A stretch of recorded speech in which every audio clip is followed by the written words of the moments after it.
Hello, my name is Russell Preston Brown from Adobe, and this tutorial is all about working with the new Generative Fill feature. In this project, I'm going to demonstrate how to load and use a special Generative Fill action that I've created.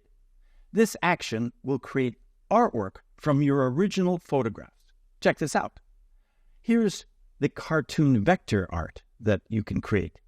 Here's an oil paint, here's a pencil sketch, and here's a watercolor. Wow. I'm going to create different variations of these different art styles with this action. Let's get started. Here's my original image right here.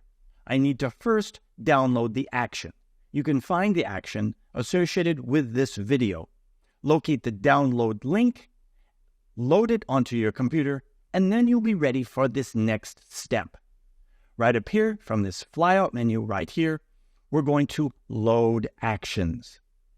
I've downloaded my action here into my downloads folder on my Macintosh. I select the action and then open it. The process of opening it loads it here into your Actions tabbed menu. Cool. You'll notice that you have watercolor action, oil paint, pencil sketch, and a cartoon vector. All of these actions will use the Generative Fill feature, but it will use it in the different percentages to give you a variety of really amazing results. Let's try watercolor to start this off. I have my original layer targeted here. I want to start with my original. With the watercolor action selected, I go down here to the play button right here. I select play. This will then start the action, which will then use different percentages of quick mask on this image to create different intensities of a watercolor image based upon the original.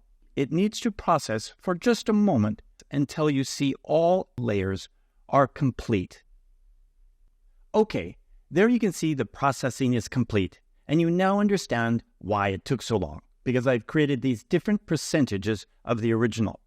Let's continue by turning on the visibility of these different percentages.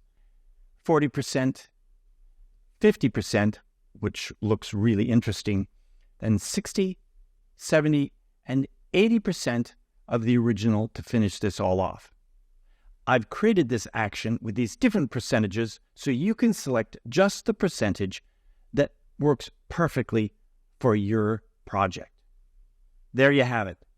Try experimenting with the oil paint action, the pencil sketch action, and the cartoon vector action and see what results you get.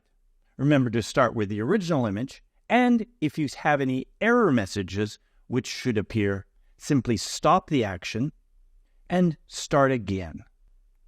Give this a try, experiment. I hope you enjoy this action for Generative Fill here inside of Photoshop.